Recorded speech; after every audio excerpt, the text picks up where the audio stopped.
गर्भधारण भइसकेपछि भ्रूणको विकास नाइटोबाट सुरु हुन्छ र यसरी नाइटोबाट विकसित हुँदै हुँदै पूर्ण विकसित भएर हामी पूर्ण शरीर मानिस पूर्ण शरीरमा विकसित हुँदै पुग्दछौँ।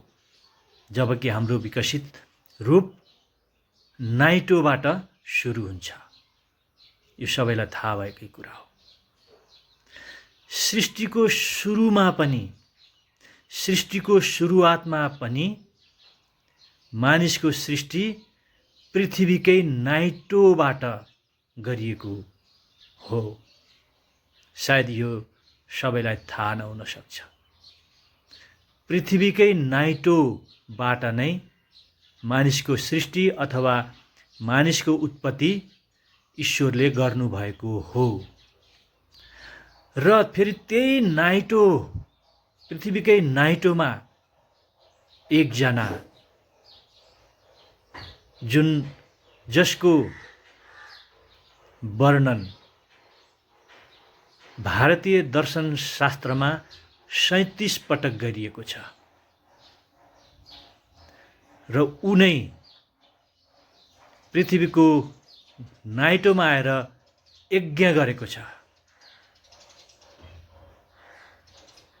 त्यो कतिलाई थाहा नहुन सक्छ। जसरी गर्भावस्थामा रहेको भ्रूणको विकास नाइटोबाट नै सुरु भयो भने त्यसरी नै सृष्टि पृथ्वीको नाइटोबाट नै मानवको सृष्टि भएको छ र त्यो पृथ्वीको नाइटोमै यज्ञ हुनुको कारण हामीले विशेष यो खोज्नु पर्दछ। हो, हाम्रा धर्मगुरुहरूले हामीलाई बताइदिनु भएन, जबकि त्यो हाम्रै धर्मशास्त्रमा भएको कुरा हो।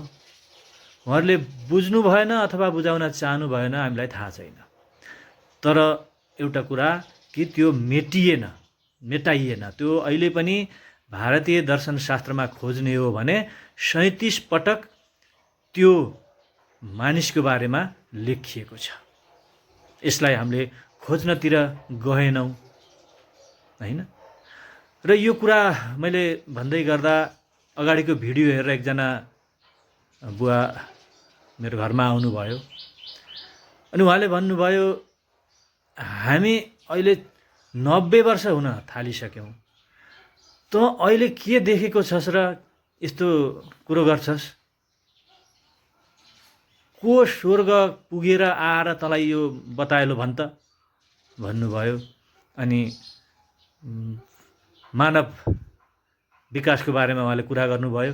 कमिलोबाट सुरु भएर 84 लाख योनि पार गरेर मात्रै मानिस भइएछ भन्नुभयो उहाँले। अनि त्यसपछि मैले भने, अनि 84 लाख योनिबाट पार गरेर आउनुभयो, ल ठिकै छ।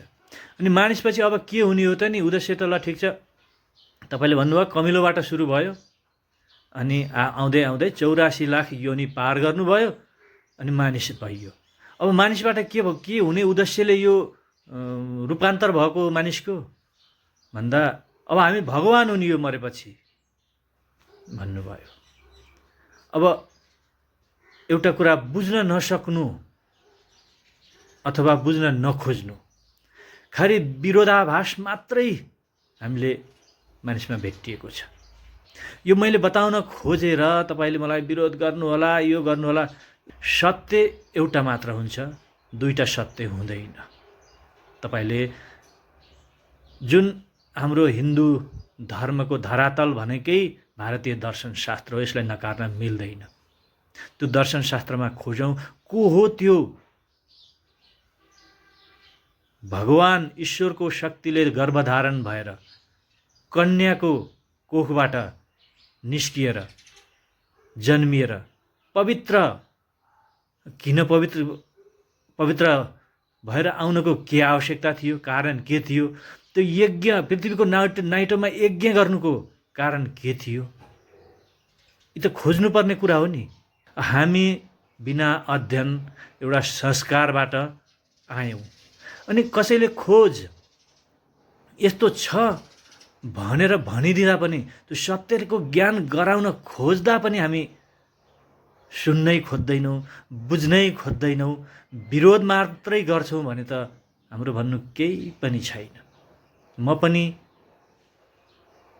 यही धरातल, मेरो जुन संस्कार नै हिन्दू परम्परा, बलि प्रथा, र जुन तपाईँले गर्नुहुन्छ त्यो मैले पनि गरेँ, र मैले पनि यस्तै आधारहरू भेट्टाएँ, सत्यको ज्ञान पाएँ, अनि मैले आफूलाई येशूमा उद्धार गरेँ।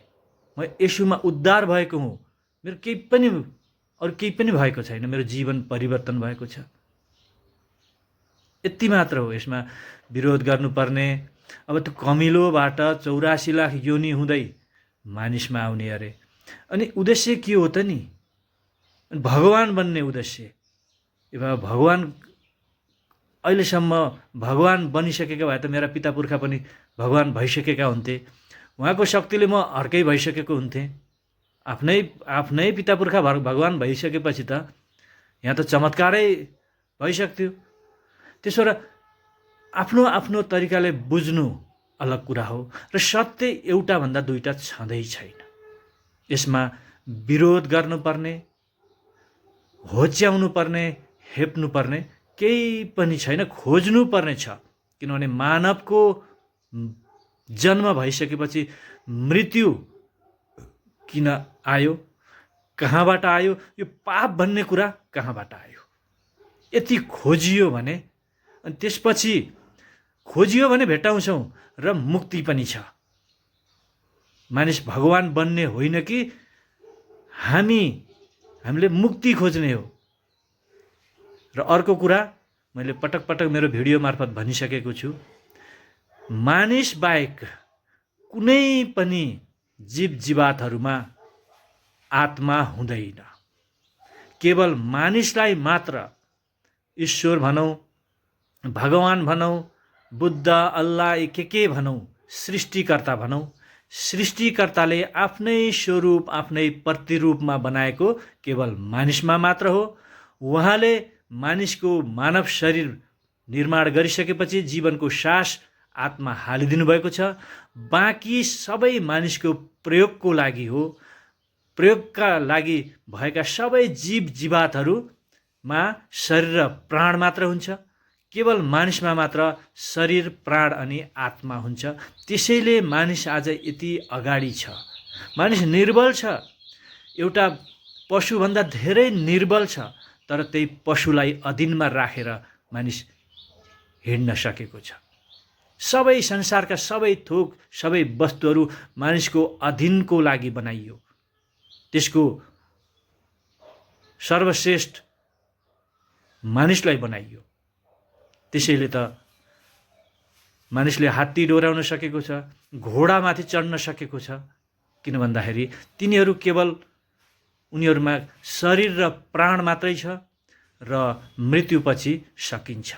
मानिस मात्र शरीर, प्राण र आत्मा भएको कारणले हामी पाप आयो, पापले मृत्यु ल्यायो, पापको सजाय, पापको परिणाम नै मृत्यु भयो। तर पाप कसरी आयो र आत्मालाई अब हामीले कसरी बचाउन सकिन्छ, त्यसको खोजीमा लाग्ने हो। यहाँ विरोध गरेर हामी विनाशमा पुगेका छौँ। विरोध गरेर विनाशभन्दा अरू केही पनि आउँदैन। बुझौँ, सृष्टिको सुरुवात जसरी पृथ्वीको नाइटोबाट मानिसको सृष्टि भएको थियो, गर्भावस्थामा नै भ्रूणको विकास पनि नाइटैबाट भएको हुन्छ, र मानिसको पाप मोचन गर्नको निम्ति एकजना पवित्र मानिस भएर आएको छ। त्यो पनि पृथ्वीको नाइटोमै यज्ञ गरेर गएको छ। अब यहाँभन्दा भन्नु केही पनि छैन। स्वर्ग कसले देख्यो भन्नु भएन बा तपाईँले? स्वर्ग पहिले उहाँले देख्नु भएको थियो। मानिसको पाप क्षमा, उद्धार, मुक्ति अनि अनन्त जीवनको निम्ति पवित्र मानिसको पुत्र भएर आउनुभयो, अनि पृथ्वीको नाइटोमा बलि हुनुभयो, अनि फेरि मरेकाहरूबाट तेस्रो दिनमा उहाँ जीवित भई उठ्नुभयो। संसारलाई जित्नुभयो, मृत्युपछि पनि जीवन छ भनेर देखाइदिनु भयो। यसरी उहाँकै कारणले हामी स्वर्ग हामीले देखे जस्तो भएको छ, किनभने उहाँ स्वर्गकै हुनुहुन्थ्यो, उहाँ आफै परमेश्वर सृष्टिकर्ता हुनुहुन्थ्यो, मानवको रूप धारणा गर्नुभयो देहधारी भएर, पृथ्वीको नाइटोमा यज्ञ गर्नुभयो, अनि फेरि उहाँ तेस्रो दिनमा मरेकाहरूबाट तेस्रो दिनमा फेरि जीवित भएर उठ्नुभयो भनेर मैले बालाई बताइदिएँ।